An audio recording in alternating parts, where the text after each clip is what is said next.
पिछले एपिसोड में हमने देखा कि लू हेंगजी ने सभी सर्वेंट को एक जगह बुलाया था। साथ ही लू हेंगजी ने उन सभी सर्वेंट को एक ऑफर दिया, जो सर्वेंट जितना हार्ड वर्क करेगा उससे उतने स्पिरिचुअल फ्रूट मिलेगा। और इन सभी स्पिरिचुअल फ्रूट की क्वालिटी काफी ज्यादा अच्छी थी और इन सभी स्पिरिचुअल फ्रूट को खाकर इन सभी की पावर बढ़ सकती थी, इसलिए वो सभी इसके लिए तैयार हो गए। जबकि कुछ सर्वेंट को लग रहा था कि मिस फुकिंग उन सभी को स्पिरिचुअल फ्रूट नहीं देगी, क्योंकि ये सभी स्पिरिचुअल फ्रूट काफी हाई क्वालिटी के थे। लेकिन लू हेंगजी ने सभी को बताया कि उसने मिस फुकिंग से पहले बात कर ली है और मिस फुकिंग स्पिरिचुअल फ्रूट देने के लिए मान चुकी है। ये सुनने के साथ ही वो सभी और भी खुश हो गए। जबकि एपिसोड के आखिरी में हमने याओ सेन को देखा था, जिसे काफी गुस्सा आ रहा था, क्योंकि वो बिल्कुल भी नहीं चाहता था कि लू हेंगजी उसकी पोजीशन ले। तो अब वो आगे एपिसोड की शुरुआत में हम लू हेंगजी को देखते हैं, जो अपने बिस्तर पे बैठा हुआ था। साथ ही वो अपने मन में सोच रहा था, मिस फुकिंग से मिलने के बाद मुझे समझ में आया वो काफी टैलेंट होने के साथ ही काफी चालाक भी है। इसीलिए मिस फुकिंग को पहले याओ सेन पर शक हो चुका होगा कि वो उनकी फैमिली को धोखा दे रहा है, इसीलिए उन्होंने उनकी पोजीशन मुझे दे दिया और उन्होंने याओ सेन की पोजीशन मुझ पर काफी भरोसा करके दिया है।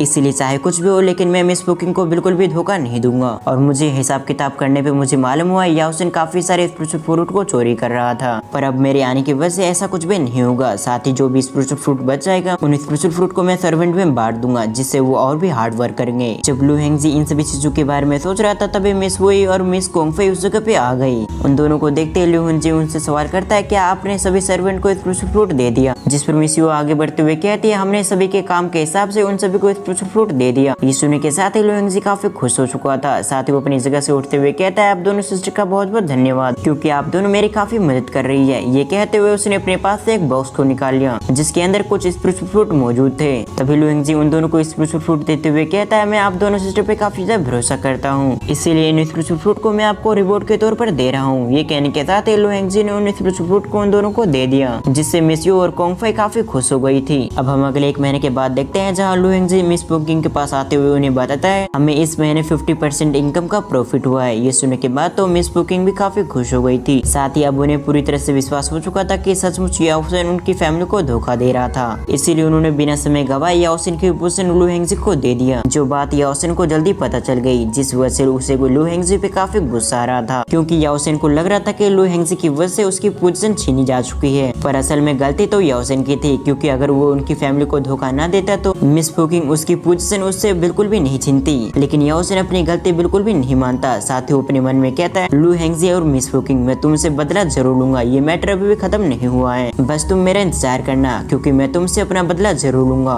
फिर अगले सीन में मिस कोंगफेई को देखते हैं, जो लू हेंगजी को एक जगह लाते हुए कहती है, आज से तुम इसी जगह पे रहोगे। और इस जगह को मिस फुकिंग ने याओ सेन को दिया था। साथ ही इस जगह पे याओ सेन के अलावा कोई भी नहीं आ सकता था, यानी कि उसका प्राइवेट कोर्टयार्ड था। लेकिन अब जबकि याओ सेन की पोजीशन तुम्हें मिल चुकी है, तो ये जगह आज से तुम्हारी हुई। साथ ही तुम्हारे इस नए घर में तुम्हारे पुराने घर से भी ज्यादा स्पिरिचुअल एनर्जी मौजूद है, जिस एनर्जी का इस्तेमाल करते हुए तुम अपनी कल्टीवेशन को काफी स्पीड से इंक्रीज कर पाओगे। इसी तरह से कुछ में समझाने के बाद उस जगह से कोंगफेई चली गई। जबकि लू हेंगजी एक जगह पे बैठते हुए अपने मन में कहता है, मिस कोंगफेई ने बिल्कुल सही कहा था, इस जगह की स्पिरिचुअल एनर्जी सचमुच काफी ज्यादा है। जहाँ मेरे पुराने घर में थोड़ी बहुत स्पिरिचुअल एनर्जी थी, इस जगह पे तो उससे भी ज्यादा स्पिरिचुअल एनर्जी मौजूद है। इसी तरह से कुछ में सोचने के बाद लू हेंगजी को पता चल चुका था कि इस जगह पे एक फॉर्मेशन लगी हुई है, जिस फॉर्मेशन के अंदर से ये सभी स्पिरिचुअल एनर्जी इस जगह पे आ रही है, जिन एनर्जी को कंज्यूम करके मैं अच्छे से प्रैक्टिस कर पाऊंगा। साथ ही जैसे मैं पावरफुल होता हूँ तो मैं किसी भी सेक्ट को ज्वाइन करके उसके अंदर अपनी प्रैक्टिस कर पाऊंगा, यानी कि अपनी कल्टीवेशन को इंक्रीज कर पाऊंगा। पर उससे पहले मुझे डेनियल के पास जाना होगा, क्योंकि मुझे डेनियल ने बताया था कि हाल ही में इस जगह पे एक ऑक्शन हो रहा है, जिसके अंदर काफी सारी कीमती चीज आएगी। शायद मुझे उस जगह पे कल्टीवेशन से रिलेटेड कुछ काम का मिल जाए। अब अगले सीन में हम लू हेंगजी को देखते हैं, जिसके साथ डेनियल और 2 सिस्टर मौजूद थी। तभी बातों के दौरान लू हेंगजी को डेनियल से पता चला कि स्पिरिचुअल फ्रूट की वैल्यू गिर चुकी है, क्योंकि सभी फैमिली के लोग एल्डर लू नाम के एक व्यक्ति से मिलने गए हैं। और साथ ही जो भी लोग एल्डर लू से मिलने गए हैं, वो सभी स्पिरिचुअल फ्रूट खरीद के उन्हें देने के लिए गए हैं। वैसे मुझे बिल्कुल भी समझ में नहीं आ रहा कि ये सभी लोग आखिर एल्डर लू से मिलने के लिए क्यों गए हैं, लेकिन जहाँ तक मुझे लगता है शायद ये एल्डर लू काफी पावरफुल होगा, या फिर किसी सेक्ट का काफी पावरफुल एल्डर होगा, इसीलिए शायद सभी लोग एल्डर लू से काफी अच्छा कनेक्शन बनाने गए होंगे, और ऐसा मुझे लगता है। सीन शिफ्ट कर वापस से लू हेंगजी को देखते हैं, जो अपने मन में सोचते हुए कहता है, जरूर एल्डर लू के पास काफी सारे स्पिरिचुअल फ्रूट हो चुके होंगे, इसीलिए उन्होंने प्रॉफिट कमाने के लिए सस्ते रेट में स्पिरिचुअल फ्रूट को बेचना शुरू कर दिया होगा, जिस वजह से स्पिरिचुअल फ्रूट की प्राइस काफी कम हो चुकी है। जबकि उसके बाजू में खड़े डेनियल को लू हेंगजी को कोई बात बिल्कुल भी समझ में नहीं आई, इसीलिए लू हेंगजी डेनियल से कहता है, मेरी बातें बिल्कुल जीनियस लोगों को समझ में आती है, इसलिए तुम मेरी बातों को बिल्कुल नजरअंदाज विश्वास कर दो, जैसे कि मैंने तुमसे कुछ भी नहीं कहा। ये कहने के साथ ही लू हेंगजी डेनियल से कहता है, मैं चाहता हूँ कि तुम जितनी भी फैमिली है उन सभी से उनके स्पिरिचुअल फ्रूट को खरीद लो। जिस पर डेनियल भी तैयार हो गया। अब अगले सीन में हम लू हेंगजी को देखते हैं जो एल्डर लू के मैनेजर से कुछ डील करने के लिए आया था और कुछ ही समय के अंदर लू हेंगजी ने डील करके सभी स्पिरिचुअल फ्रूट को खरीद लिया। साथ ही लू हेंगजी ने इस सिटी में जितने भी स्पिरिचुअल फ्रूट मौजूद थे उन सभी को खरीद लिया था। इसीलिए किसी भी व्यक्ति को स्पिरिचुअल फ्रूट नहीं मिल रहा था, जिस बात से तो काफी सारे लोग काफी परेशान हो चुके थे। लेकिन कुछ दिनों के बाद लू हेंगजी ने अपने शॉप को ओपन किया, जिसके अंदर लू हेंगजी ने केवल 20 स्पिरिचुअल फ्रूट रखे थे ताकि लू हेंगजी इन स्पिरिचुअल फ्रूट को हाई दामों पे बेच सके। और जैसा लू हेंगजी ने सोच रखा था सब कुछ उसी तरह से होता, क्योंकि इस पूरी सिटी की स्पिरिचुअल फ्रूट को लू हेंगजी ने खरीद लिया था, जिस वजह से सभी लोग को स्पिरिचुअल फ्रूट लू हेंगजी के पास से खरीदना पड़ रहा था। साथ ही लू हेंगजी सभी से कहता है कि मेरे पास केवल 20 स्पिरिचुअल फ्रूट बचे हुए हैं, इसीलिए जिस भी व्यक्ति को स्पिरिचुअल फ्रूट चाहिए वो जल्दी से आकर ले सकता है। ये सुनने के साथ ही सभी लोग हाई प्राइस पे स्पिरिचुअल फ्रूट को खरीदने लगे, क्योंकि उन्हें लग रहा था अगर उन्होंने जल्दी से स्पिरिचुअल फ्रूट को नहीं खरीदा तो उनका स्पिरिचुअल फ्रूट कोई और ले लेगा। और इसी तरह से जल्दी वो 20 स्पिरिचुअल फ्रूट खत्म हो गए। जैसे ही वो सभी स्पिरिचुअल फ्रूट बिक गए उसी समय लू हेंगजी ने अपने नए स्पिरिचुअल फ्रूट को निकाल लिया और इसी तरकीब का इस्तेमाल करते हुए लू हेंगजी ने अपने काफी सारे स्पिरिचुअल फ्रूट को बेच दिया था, जिससे उन सभी को काफी ज्यादा प्रॉफिट हुआ था। और कुछ समय बातें करने के साथ ही लू हेंगजी अपनी 2 सिस्टर के साथ जू मैंशन की तरफ रवाना हो गया, जबकि एक जगह पे हम मिस फुकिंग और उसके फादर को देखते हैं जो लू हेंगजी को ही देख रहे थे। साथ ही मिस फुकिंग के फादर लू हेंगजी से काफी ज्यादा इम्प्रेस हो चुके थे,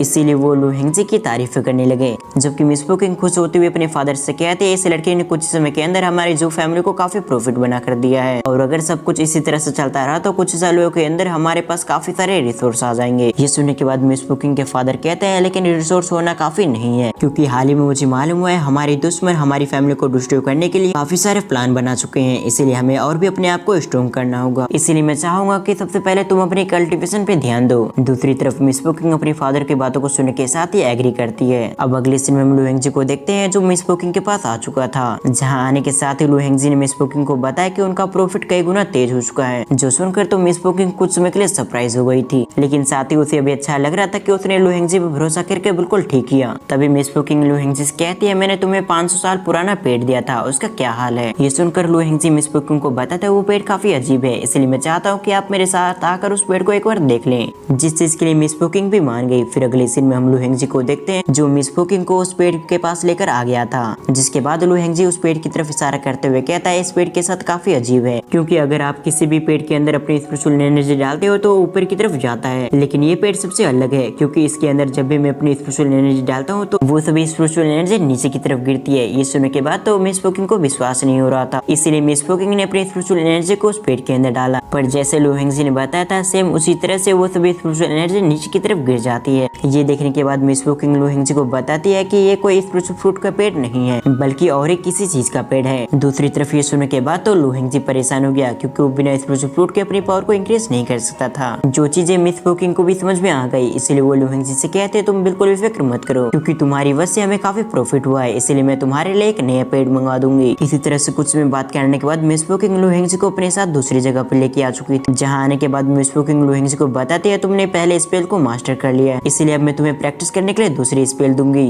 ये कहने के साथ ही मिस फुकिंग काफी सारे टेक्निक लू हेंगजी को दिखाते हुए कहते हैं, तुम इन सभी स्पेल में से कोई भी स्पेल सीख सकते हो और ये सभी स्पेल्स काफी पावरफुल है, जिस वजह से अगर तुम इसे मार्केट में बेचते हो तो तुम्हें इससे काफी प्रॉफिट मिलेगा। पर ये टेक्निक हमारी जो फैमिली के काफी सीक्रेट टेक्निक है, इसलिए तुम्हें किसी भी तरह से इन टेक्निक को लीक नहीं होने देना है। जो सुनने के साथ ही लू हेंगजी इसके लिए तैयार हो गया। साथ ही उससे काफी खुशी हो रही थी कि मिस फुकिंग उस पर काफी ज्यादा भरोसा करती है। तभी तो मिस फुकिंग ने काफी पावरफुल और सीक्रेट टेक्निक उसे दे दिया। दूसरी तरफ मिस फुकिंग लू हेंगजी से कहती है, तुम इन टेक्निक को सीख लो, जिसके बाद मैं तुम्हें अपने सेक्टर में ज्वाइन करवाने के लिए ले जाऊंगी। ये सुनने के बाद तो लू हेंगजी इसके लिए एग्री कर गया। फिर अगले सीन में हम लू हेंगजी को देखते हैं जिसने 2 अटैकिंग स्पेल को ले लिया था, साथ ही 2 टेक्निक डिफेंस के लिए ले लिया था। उन चारों टेक्निक को सेलेक्ट करने के बाद लू हेंगजी अपने मन में कहता है, अब मैं इन टेक्निक को प्रैक्टिस करना शुरू कर सकता हूँ। ये कहने के साथ ही वो प्रैक्टिस में लग गया और इसी सीन के साथ हमारा ये पार्ट यहीं पर एंड होता है। आपको ये वीडियो कैसी लगी आप मुझे कमेंट करके जरूर बताएं, और अगर आप इस सीरीज का नेक्स्ट पार्ट देखना चाहते हैं तो इस वीडियो पे 1K लाइक कंप्लीट करें। सो वीडियो को फुल वॉच करने के लिए थैंक्स फॉर वॉचिंग।